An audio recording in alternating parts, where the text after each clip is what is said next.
Hey everybody, welcome back to Threaded Social Club. I'm Yash. I'm Jess. We make videos about selling pre-owned clothing, a lot of vintage clothing on Poshmark and eBay. If this is your first time here and you want to learn all about reselling and what brands sell well, start now by subscribing and clicking the bell so you don't miss anything. We've got another Goodwill Bins haul to take you through. Yep. We got some good stuff here. I think I saw some high dollar value items. Yeah, we got all kinds of fun things. So I was alone on this trip, but I happened to grab this because it looked interesting. I'll let Yash talk about it, but it's pretty cool. So Jess actually found this uncut sheet of 1990 tops. There's actually 3 sheets of 1990 tops. So I think, what is the year? What do people say vintage? How many years is that supposed to be? 20. 20. So this will be vintage in a year. This is from 1990, but people loosely call this set vintage. I don't know if you can see that, but that's the Ken Griffey Jr. in the middle. Ken Griffey Jr. second year card. His rookie year was 1989. These actually go for $34 a sheet. I think the Ken Griffey Jr. sheet goes for a little bit more. So 3 sheets, we think we can get $100 just from this. And we weighed it right before we started out today. And what did it weigh in at? Just over a pound, or just under 2 pounds? Just under 2 pounds. Just under 2 pounds. So, well, we're going to try to start mentioning a little bit more how much everything is generally between $1 and $3 because it's $1.29 a pound. But just to help put things in perspective, especially for you guys that are new. So this was less than this was about $2.50. Yeah. So think about, flipping this, you buying it for $2.50 and selling it for $100. I like that. So that gets us started off the right way. Yeah. What do we got next? These are Lululemon shorts. They're striped. They're called shaped shorts. The colorway is called Sterling. They have the tag in. They're size 6, and I think we can get $24 for them.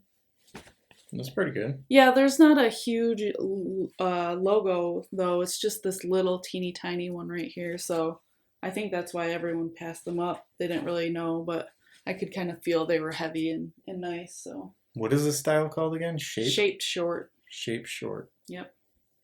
And when you're listing Lululemon, it's pretty critical to make sure you have the right style name and color, because people are going to look up shaped shorts. Or what is that website that you use to find the styles? Lulu Fanatics. It's a great website. I always check there when I'm looking for the style name. And what do you put into Lulu Fanatics? It depends on is there an item number inside of there? Some do have an item number. This one, I believe, did have an item number. Yeah, this one. So this one's on the inside of the pocket. Usually the size, and if it does have an item number, it's on the inside of the pocket. But this one did have an item number. If it doesn't have an item number, then I'll either have to look up shorts or striped or whatever I know about it. Okay.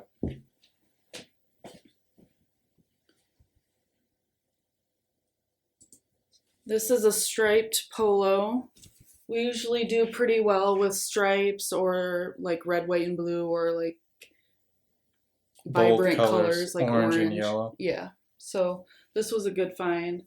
This one I have at $21. I'll probably sell really quickly. This is an Anthropologie brand dress. It's called Sparrow. It's pretty small. It's an extra small, but I picked it up anyways. I don't think we've ever sold this particular Anthropologie brand, so I thought we'd give it a try. It's in really good condition. I thought it was made of wool at first, but I'm not sure if it is or not. I don't think so. But it's Anthropologie, so I have it at $28. Made from orphan wool. Orphan wool? from the nether regions. No. It's a Yeah. nice color. It's a nice Orphan fall wool. color. That's What? the new jam What? for 2020. Orphan wool.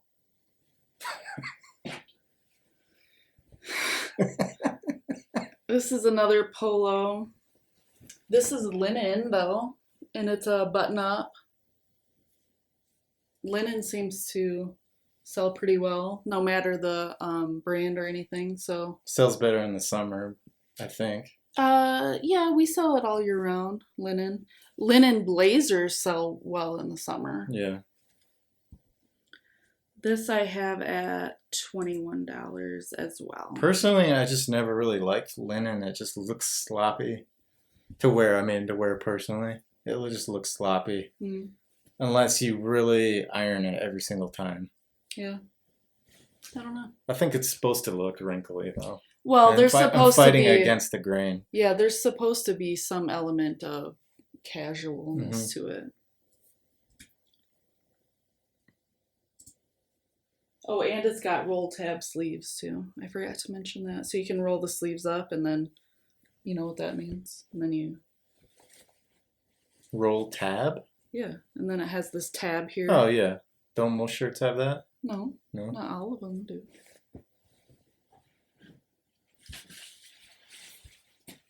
Was that a stiff arm? What? You're stiff arming me? Oh yeah. This is the brand is called Altamont. I've never sold this. I've never even seen it before, but I grabbed this because it looks like a cool windbreaker. It looks like it's haphazardly the tag is sewn on, but it's just like that on purpose. Yeah, it's supposed to be like a Altamont. So some of the items I noticed. This is actually sell- pretty cool. Yeah, it is pretty This cool. is like a skateboarding jacket? I think so. Yeah, something like that. Hey, This I have up at for 24. Hmm. So That's pretty cool. Let me show the tag is kind of interesting. It just looks like it's sewed on sloppily, but that's the style. Or they're doing that intentionally. yeah, I grabbed it because I thought it might be something Olivia might like, even if I couldn't sell it. But I think it might sell pretty well. The little logo on the zipper is pretty cool too.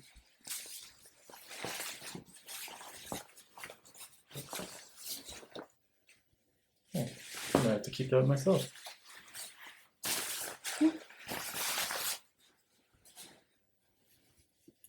This is an Armani sweater. It's got a side swipe zipper here. Armani Exchange. We've sold. Oh, it's got the logo on the under the zipper too. Mhm. We've sold quite a few Armani Exchange sweaters. They go pretty quickly. I have this one at 28. 28 buckaroos. This is probably my favorite thing from this haul. They're super vintage acid wash mom jeans. They're Gitano, and they still have this Walmart tag on them. So that's pretty cool. Hmm. When I saw these, I was like, "Oh, that's so cool." Wow. Yeah. Are these from the 90s or 80s? I think they're from the 90s. So Vintage Walmart. yeah, vintage Walmart. That's Those where it's are at, cool, yo. Okay, this is a I found some vintage peanuts last time we were at the bins. peanuts. Yeah, vintage peanuts. Gross. Ooh, that's nice. This is a Razorbacks. Bama. Oh, Crimson- Alabama. Crimson Tide starter jacket. Roll Tide. It's kind of in not the greatest shape. It's missing the hood, but I think we can still sell it. What's wrong with it condition wise? It's just like the buttons are starting. You see how the paint is worn off. That's not a big deal. It's just like the Logo? embroidery is a bit dingy. It's not in too bad of shape. I don't know. But it's pretty missing. good, It's missing the hood. I think it's in good shape. I have it Personally. at 34. Yeah, I think it's you can get more than that. I don't think so. I looked it up.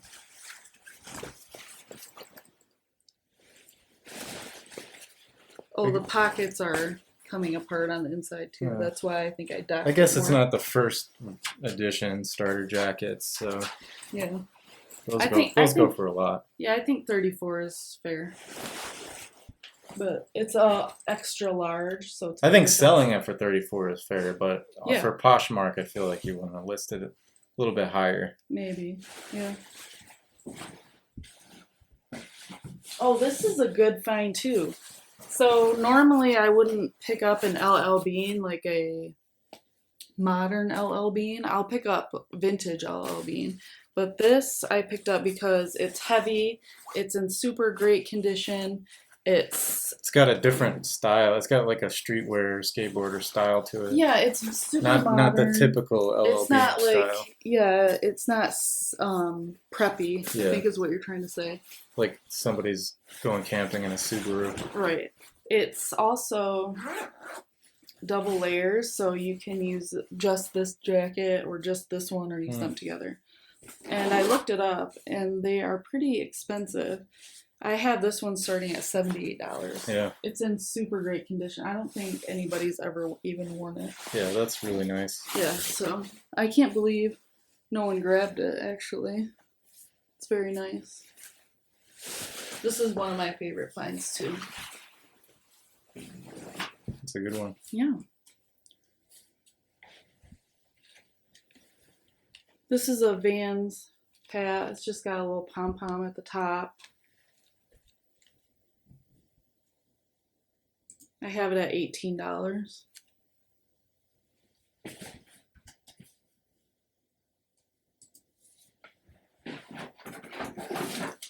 I grabbed this too. It's a vintage Nerf 4-square ping pong game. It's still in the box. You think this is from the 80s or from the 90s? I think so. I'm not sure though. Maybe I should send this to John. Oh, John 1996. Yeah, that's not bad. There's Uh, probably a ton of Nerf stuff out there from the 90s, right? There are a ton of these online. That's why I have it at like $21. Oh, And that's I'm not bad. thinking, yeah, I'm thinking now is a good time to list it because of Christmas. Like, that might be like a good retro gift to give somebody. Yeah, I was thinking about sending this to John. The Past is Alive. Oh, okay. I don't know. Maybe we'll find something more unique. Because That's you said there's a ton of these, right? online there are, but I've never seen anything The personally packaging like is that. awesome. It Yeah. definitely has the 90s it screams feel, 90s sure, yeah. Nickelodeon. Yeah, Nickelodeon. Did you ever watch You Can't Do That on Television? Oh, of course. That was like my favorite show ever. I Yeah. love that show. This was pretty cool too. This Double is, Dare, that was another one. Oh yeah. I didn't like Double Dare as much as I Yeah? liked You Can't Did you Do know on that the Television. guy, what's his name? Scott Summers, he Yeah. has like severe OCD. Really? Can you imagine what it would be like to have OCD while people are getting slime dumped on them? No. That's crazy. I didn't know that. Yeah. This is a vintage tennis t-shirt still in the packaging. It's super old. I think it's from the 80s. And it's still got the tag on it. It was $1.97 at, I think that's Kmart. Isn't that the Kmart logo? Yeah. Wow. It's crazy that they made t-shirts higher. I mean, it's not crazy. It's kind of makes sense. They're definitely higher quality. Oh they used yeah, to be. for sure. I think It's it was made in the USA. I was gonna say it's probably made in the USA. I mean, that's awesome. Even t-shirts were made in the USA. Yeah. I think it's interesting because it's got the red, white, and blue band logo, or Yeah. the collar, That's V-neck. really dope. Yeah. $21. That's really nice. Yeah, that was pretty cool. Look at this guy on the back. He's got like a wooden tennis racket. Aren't they all made of wood? No. Oh. They're like, I think they're made out of Titanium. graphite or something like that. I don't know. But this might even be older because I don't think they stopped using wood rackets. Yeah, like I said, it could be Until- older. The only thing that's throwing me off is that whoever had this must have kept it somewhere really nice because the plastic is Yeah. pretty supple still. Plus, the design of the logo doesn't look like it could be any older than the 80s. It's probably from the 80s. Yeah, that was my guess. That's pretty cool.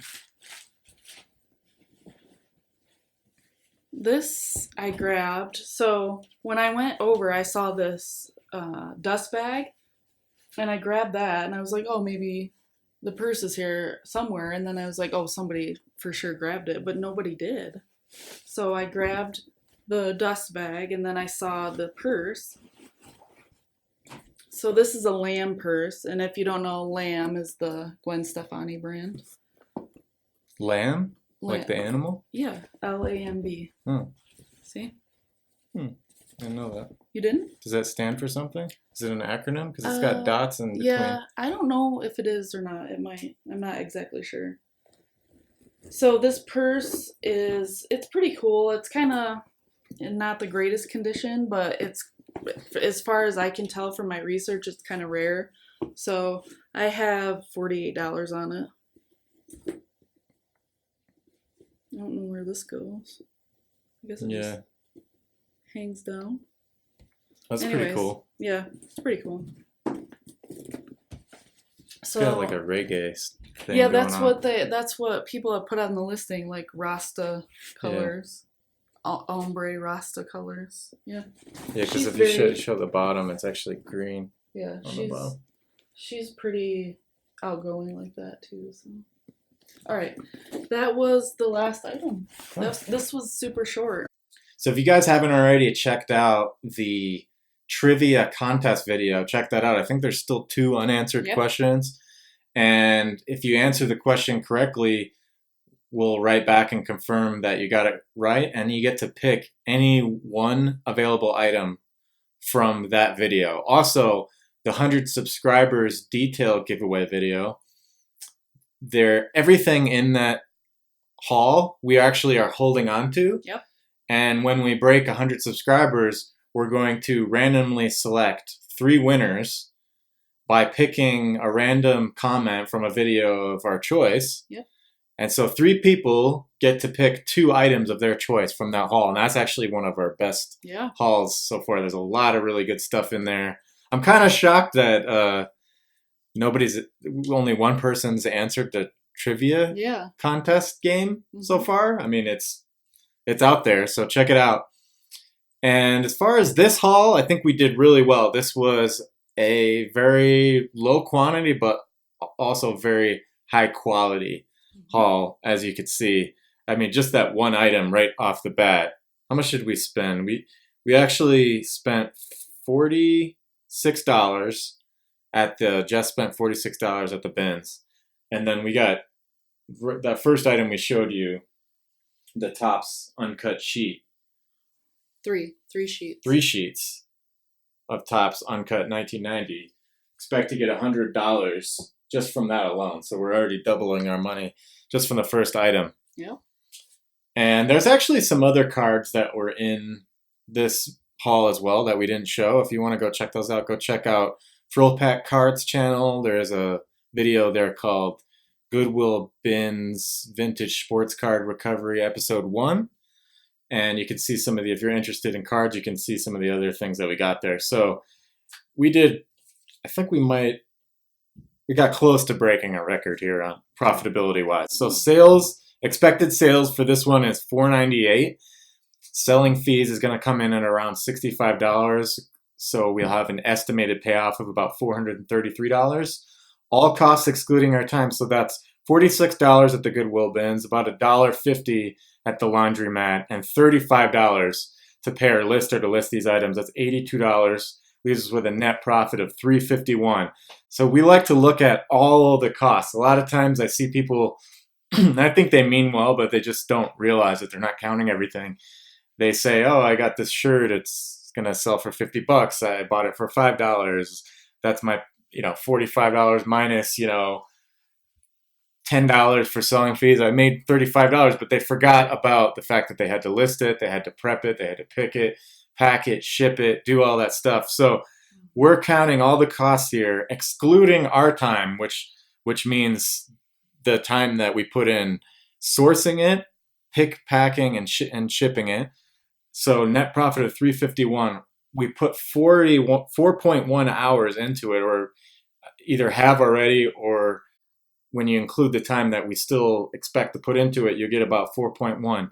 So when you divide those two into each other, you get $86 an hour. So that's one way we look at, we call the cost of time, because it's $351 in profit before our time investment, right? Then we say, oh, we put 4.1 hours into this. So that's one way of counting everything that we haven't already counted by subtracting from the payoff.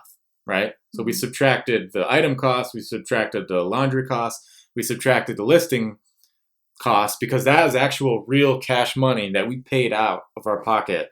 But then a lot of times, and most of the time, I don't even see people counting the listing cost, right? That even if, whether you're doing it yourself or you're paying somebody else to do it, you still have to capture it. You either need to capture it in the dollar amount by subtracting how much it would cost to pay somebody to do it, or by making the profitability standardized by including how much time you put into it, like the way we just did here. 4.1 of our hours went into it. Part of that is the time to pick, pack, and ship it. And part of that is the time at the laundromat, and part of that is the time at the Goodwill bin. So counting everything, not missing anything at all, we're talking $86 an hour. So that's pretty awesome. Then the other way that I look at it is, we call it the ROI method. And that's where we say, okay, what if instead of putting that 4.1 hours in, what if we hired somebody else to do it? Sort of like outsourcing your time. And then how much more cost would you be investing? So in that case, we'd put in about another $63 to replace our time to source, go to the laundromat, pick, pack, and ship. That would bring our net profit down to $288.